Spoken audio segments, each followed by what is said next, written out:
जय हिंद साथियों, आप सभी का स्वागत है आपका अपना YouTube channel Jha exam page पर। मैं राहुल दत्त आज आप लोगों के समक्ष इतिहास विषय के अंतर्गत मुगल काल से कुछ चुनिंदा प्रश्नों को लेकर आया हूं, जो आपके आगामी UP police, railway group D, railway NTPC CBT 2, Bihar SI और अन्य सभी प्रतियोगिता परीक्षाओं के लिए उपयोगी होगा। चलते हैं हम पहले प्रश्न की ओर। पहला प्रश्न कह रहा है, पानीपत का प्रथम युद्ध बाबर का कौन सा आक्रमण था? ए ऑप्शन है 5वां आक्रमण, बी ऑप्शन है 6वां, सी ऑप्शन है 7वां और डी ऑप्शन है 8वां। क्या कह रहा है? पानीपत का प्रथम युद्ध बाबर का कौन सा आक्रमण था? पानीपत का जो प्रथम युद्ध हुआ था वो सन 1526 ईस्वी में हुआ था, जिसमें बाबर की जीत हुई थी और बाबर और इब्राहिम लोदी के बीच युद्ध हुआ था। लोदी के बीच युद्ध हुआ था जिसमें बाबर जीता था। यानी कि इसमें जो बाबर का जो आक्रमण था वो भारत में 5वां आक्रमण था। ए ऑप्शन के साथ जाएंगे। चलते हैं हम अगले प्रश्न की ओर। अगला प्रश्न क्या कह रहा है? बाबर की दादी का नाम क्या था? ए ऑप्शन है कुतुब निगार खां, बी ऑप्शन है एहसान दौलत बेग, सी ऑप्शन है एहसान दौलत बेग और डी ऑप्शन है शेबानी खां। क्या कह रहा है? बाबर के दादी का नाम क्या था? तो बाबर के दादी का नाम था, बी ऑप्शन के साथ जाएंगे, एहसान बेग। और जो कुतुब निगार खान ऑप्शन में देख रहे हैं वो बाबर के माता का नाम था। बाबर के माता का नाम था। चलते हैं हम अगले प्रश्न की ओर। मुगल वंश का संस्थापक कौन था? ए ऑप्शन है बाबर, बी ऑप्शन है अकबर, सी ऑप्शन है जहांगीर और डी ऑप्शन है हुमायूं। क्या कह रहा है? मुगल वंश का संस्थापक कौन था? तो मुगल वंश का संस्थापक जो है ए ऑप्शन के साथ जाएंगे, बाबर था, जो 1526 ईस्वी में मुगल वंश की स्थापना की थी। 1526 ईस्वी में मुगल वंश की स्थापना की थी। चलते हैं हम अगले प्रश्न की ओर। बाबर अपनी दादी एहसान दौलत बेग के सहयोग से कितने वर्ष की आयु में फरगना का शासक बना और मिर्जा की उपाधि धारण की? ए ऑप्शन है 17 वर्ष, बी ऑप्शन है 12 वर्ष, सी ऑप्शन है 15 वर्ष और डी ऑप्शन है 11 वर्ष। इसमें हम डी ऑप्शन के साथ जाएंगे, यानी कि 11 वर्ष की आयु में जो है बाबर फरगना का शासक बना था। फरगना वर्तमान में कहाँ पे है? फरगना जो पड़ता है उज्बेकिस्तान। और बाबर का जन्म हुआ था 14 फरवरी 1483 ईस्वी में। 1483 ईस्वी में बाबर का जन्म हुआ। सिर्फ 11 साल की उम्र में बाबर फरगना का शासक बना था। चलते हैं हम अगले प्रश्न की ओर। बाबर ने जिस वंश की स्थापना की उसका नाम क्या था? ए ऑप्शन है फारसी, बी ऑप्शन है अफगानी, सी ऑप्शन है चगताई तुर्क और डी ऑप्शन है इनमें से कोई नहीं। इसका आंसर होगा सी, चगताई तुर्क। जो अफगानिस्तान में चगताई तुर्क नाम से वंश चलता था उसका नाम था चगताई तुर्क। चलते हैं हम अगले प्रश्न की ओर। बाबर की समरकंद जीत कितने महीने तक रही? ए ऑप्शन है 8 माह, बी ऑप्शन है 10 माह, सी ऑप्शन है 5 माह और डी ऑप्शन है 12 माह। इसमें हम बी ऑप्शन के साथ जाएंगे। सिर्फ 10 महीने तक समरकंद जीत के बाद जो है बाबर सब रह पाया था, क्योंकि छोटे छोटे आक्रमण होने लगे थे और धीरे धीरे बाबर भारत की तरफ रुख कर रहा था। अगर ये वीडियो आपको अच्छा लगता है तो शेयर, सब्सक्राइब और लाइक करना ना भूलें और बेल आइकन का बटन दबाना ना भूलें, ताकि आपको नए वीडियो का नोटिफिकेशन आप तक पहुंचता रहे। चलते हैं हम अगले प्रश्न की ओर। तुर्की भाषा में बाबर का अर्थ होता है, ए है बाघ, बी भालू, सी ऑप्शन है शेर, डी है हाथी। इसमें जो क्या कह रहे हैं? तुर्की भाषा में बाबर का क्या अर्थ होता है? तुर्की भाषा में बाबर का अर्थ होता है बाघ। ए ऑप्शन के साथ जाएंगे, इसका उत्तर होगा बाघ। चलते हैं हम अगले प्रश्न की ओर। बाबर के पिता का नाम क्या था? ए ऑप्शन है शेख मिर्जा, बी ऑप्शन है उमर शेख मिर्जा, सी ऑप्शन है अब्दुल रहीम, डी ऑप्शन है हसन खां। इसमें बाबर के पिता का नाम क्या था? बाबर का पिता का नाम था उमर शेख मिर्जा। बी ऑप्शन के साथ जाएंगे। बाबर के पिता का नाम था उमर शेख मिर्जा। चलते हैं हम अगले प्रश्न की ओर। भारत में तोपों का सबसे पहले किसने प्रयोग किया था? ए ऑप्शन है बाबर, बी ऑप्शन है हुमायूं, सी ऑप्शन है अकबर और डी ऑप्शन है शेरशाह। क्या कह रहे हैं? भारत में तोपों का प्रयोग सबसे पहले किसने किया था? सबसे पहले तोपों का प्रयोग बाबर ने किया था पानीपत के पहले लड़ाई में। किस लड़ाई में? पानीपत की पहली लड़ाई में जो है तोपों का प्रयोग बाबर ने किया था। चलते हैं हम अगले प्रश्न की ओर। खानवा का युद्ध किसके किसके बीच हुई थी? क्या कह रहे हैं? खानवा का युद्ध किसके किसके बीच हुई थी? ए ऑप्शन है बाबर इब्राहिम लोदी, बी ऑप्शन है बाबर बैरम खां, सी ऑप्शन है बाबर राणा सांगा और डी ऑप्शन है इनमें से कोई नहीं। इसका उत्तर होगा बाबर और राणा सांगा के बीच। सी ऑप्शन के साथ जाएंगे। बाबर और राणा सांगा के बीच 1527 ईस्वी में, बाबर और राणा सांगा के बीच 1527 ईस्वी में खानवा का युद्ध हुआ था। चलते हैं हम अगले प्रश्न की ओर। बाबर की मृत्यु 26 दिसंबर 1530 के बाद कहाँ दफनाया गया? ए ऑप्शन है आगरा आरामबाग, बी ऑप्शन है काबुल, सी ऑप्शन है कंधार और डी ऑप्शन है दिल्ली। क्या कह रहे? बाबर के मृत्यु के बाद 26 दिसंबर 1530 के बाद उसे कहाँ दफनाया गया? उसको आगरा के आरामबाग में दफनाया गया, लेकिन बाद में जाकर के अकबर के काल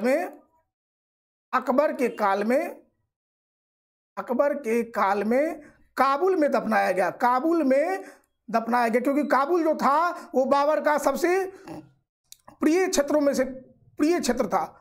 चलते हैं हम अगले प्रश्न की ओर। अगला प्रश्न है पानीपत के युद्ध में बाबर के दो तोपची का नाम क्या था? ए ऑप्शन है उस्ताद अली और हमीद खां, बी ऑप्शन है उस्ताद अली और बैरम खां, सी ऑप्शन है उस्ताद अली और मुस्तफ़ा खां और डी ऑप्शन है मुस्तफ़ा खां और सीलम खां। क्या कह रहा है? पानीपत के युद्ध में दो तोपचियों का नाम क्या था? इसका उत्तर होगा सी, उस्ताद अली और मुस्तफ़ा खां। इसी उस्ताद अली और मुस्तफ़ा खां के बदौलत पानीपत का युद्ध बाबर ने जीता था। चलते हैं हम अगले प्रश्न की ओर। अगला प्रश्न क्या कह रहा है? घाघरा का युद्ध कब हुआ था? ए ऑप्शन है 1529 ईस्वी, बी ऑप्शन है 1530 ईस्वी, सी ऑप्शन है 1535 ईस्वी और डी ऑप्शन है 1531 ईस्वी। इसका उत्तर होगा घाघरा का युद्ध कब हुआ था? ए ऑप्शन के साथ जाएंगे 1529 ईस्वी। बाबर और अफगानों के बीच हुआ था। अफगानों के बीच हुआ था 1529 ईस्वी में बाबर का युद्ध। ये बाबर के जीवन का अंतिम युद्ध था। चलते हैं हम अगले प्रश्न की ओर। अगला प्रश्न क्या कह रहा है? पानीपत युद्ध में जितनी खुशी में बाबर ने काबुल के प्रत्येक निवासी को एक चांदी का सिक्का देकर कौन सी उपाधि धारण की? ए ऑप्शन है कलंदर, बी ऑप्शन है शेर खां, सी ऑप्शन है कालिंदर और डी ऑप्शन है मिर्जा। क्या कह रहे हैं? पानीपत के युद्ध में जीतने की खुशी में काबुल के प्रत्येक निवासी को, मैं पहले भी बताया हूं कि बाबर का जो प्रिय क्षेत्र था वो क्या था? काबुल था। तो काबुल के लोगों को चांदी का सिक्का देकर के भेंट किया था और वो खुद को कलंदर की उपाधि धारण की थी। ए ऑप्शन के साथ जाएंगे और उसका उत्तर ए होगा। चलते हैं हम अगले प्रश्न की ओर। बाबर के कब्र को आगरा से काबुल किसने स्थानांतरित किया? ए ऑप्शन है हुमायूं, बी ऑप्शन है अकबर, सी ऑप्शन है जहांगीर और डी ऑप्शन है शाहजहां। क्या कह रहा है? बाबर के कब्र को आगरा से काबुल किसने स्थानांतरित किया? इसका उत्तर होगा अकबर ने, क्योंकि अकबर का दादा था बाबर और अकबर को बाद में पता चला कि जो काबुल जो था वो बाबर का सबसे प्रिय क्षेत्रों में से एक था, इसीलिए उनको जो है काबुल में आगरा के आरामबाग से काबुल में ले गया और दफनाया गया। चलते हैं हम अगले प्रश्न की ओर। अगला प्रश्न है हुमायूं का राज्याभिषेक कब हुआ?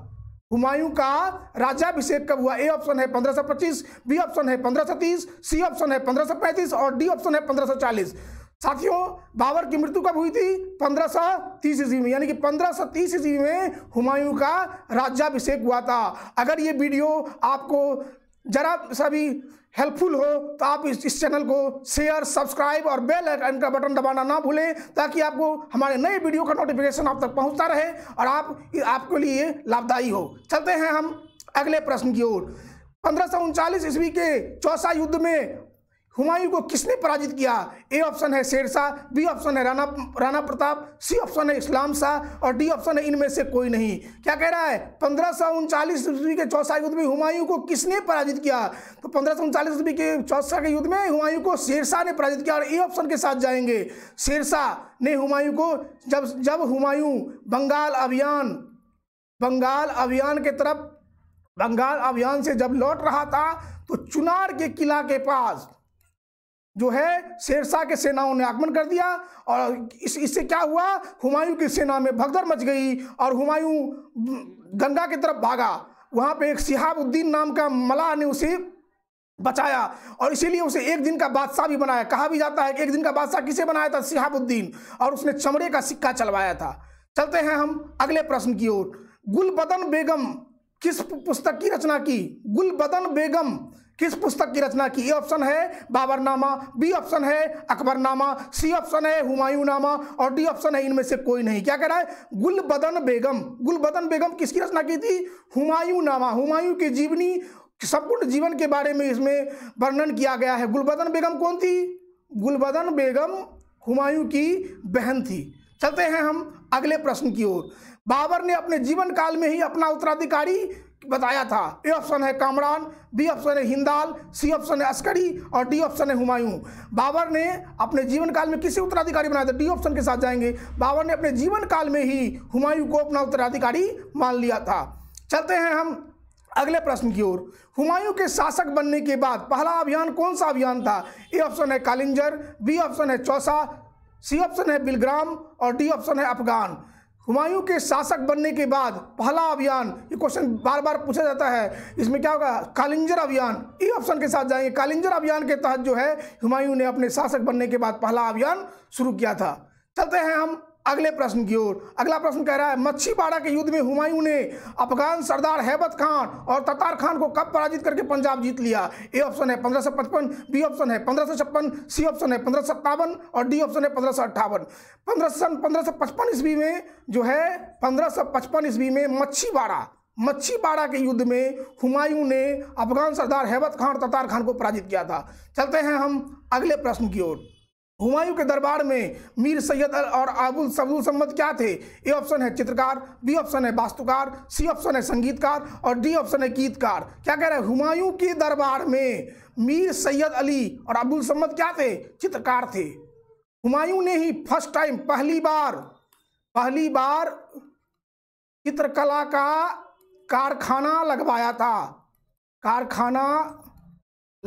था। लेकिन अगर ये क्वेश्चन पूछता है चित्रकला का स्वर्णकाल,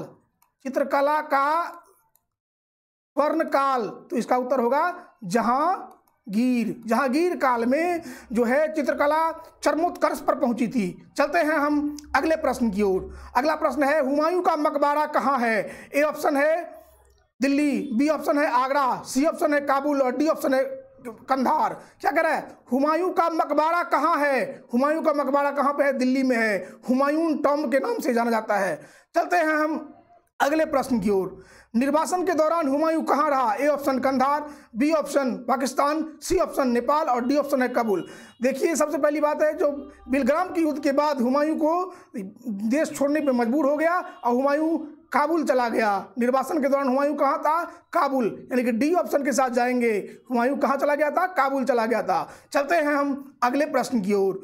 हुमायूं का मकबरा का वास्तुकार कौन था? ए ऑप्शन है मिर्जा गालिब, बी ऑप्शन है मीर सम्मद, सी ऑप्शन है गयास बेग और डी ऑप्शन इनमें से कोई नहीं। क्या कह रहा है? हुमायूं का मकबरा का वास्तुकार कौन था? इसका उत्तर होगा गयास बेग। इसी के नकल करके ताजमहल को बनाया गया है। चलते हैं हम अगले प्रश्न की ओर।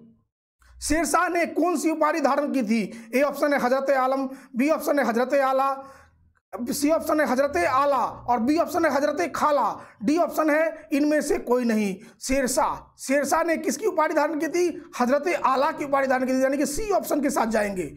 चलते हैं हम अगले प्रश्न की ओर।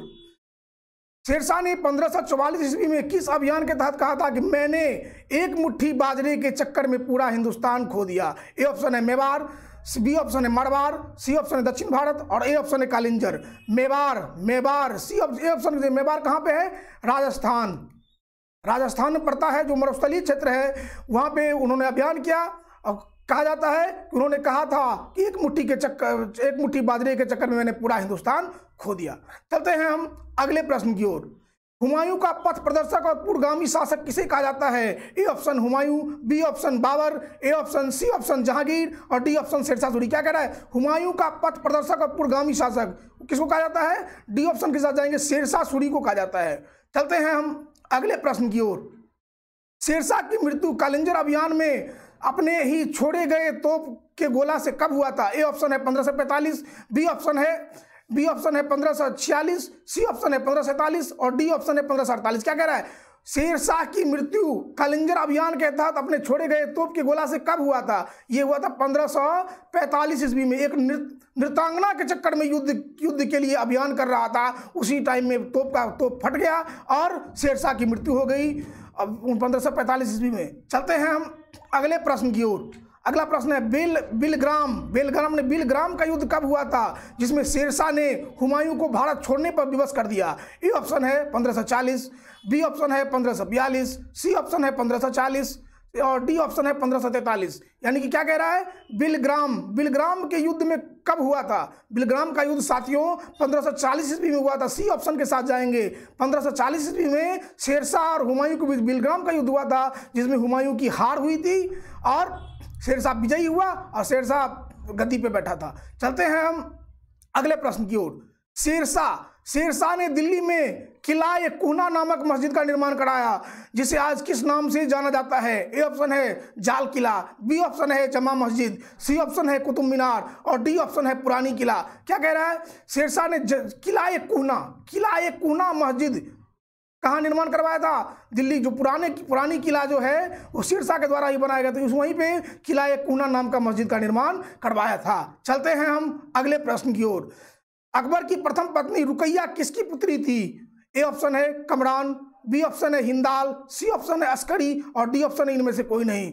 अकबर की पहली पत्नी रुकैया जो थी वो हिंदाल की पुत्री थी। चलते हैं हम अगले प्रश्न की ओर। शेरशाह ने जो चांदी और तांबे का सिक्का चलवाया था उसे क्या कहा जाता है? ए ऑप्शन रुपया और दाम, बी ऑप्शन मुहर और असरफी, सी ऑप्शन दाम और मुहर और डी ऑप्शन रुपया और असरफी। क्या कहा जाता है? चांदी और तांबे का सिक्का चलवाया था। तो चांदी के सिक्के को रुपया कहा जाता था और तांबे के सिक्के को दाम कहा जाता था। यानी कि जो गरीब वर्ग के लोग होते थे वो दाम का उपयोग करते थे, रुपये का उपयोग मध्यम वर्ग के लोग करते थे और असरफी जो सोना का सिक्का होता था उसको धनी वर्ग के लोग असरफी का उपयोग करते थे। चलते हैं हम अगले प्रश्न की ओर। बचपन में अकबर को असगरी ने पाला। असगरी जो हुमायूं का भाई था, फिर काबुल किसके पास भेज दिया? ए ऑप्शन है हिंदाल, बी ऑप्शन है रुकैया, सी ऑप्शन है कामरान और डी ऑप्शन है हुमायूं। उसके बाद कामरान के पास भेज दिया। रुकैया जो थी ये अकबर की पहली बीवी थी। अकबर की पहली बीवी कौन थी? रुकैया। चलते हैं हम अगले प्रश्न की ओर। 14 फरवरी 1556 ईस्वी को पंजाब के कालानौर में मिर्जा अब्दुल कासिम ने किसका राज्याभिषेक किया? ए ऑप्शन है शाहजहां, बी ऑप्शन है हुमायूं, सी ऑप्शन है कामरान और डी ऑप्शन है अकबर। इसका उत्तर होगा अकबर का राज्याभिषेक उन्होंने किया था। इस वीडियो में इतना ही। चलते हैं। जय हिंद। अगर आपको ये वीडियो अच्छा लगा हो तो आप इस वीडियो को शेयर सब्सक्राइब करना ना भूलें और बेल आइकन का बटन दबाना ना भूलें, ताकि आपको इस वीडियो से जो लाभ मिले वह हम तक पहुंचता रहे। जय हिंद, धन्यवाद।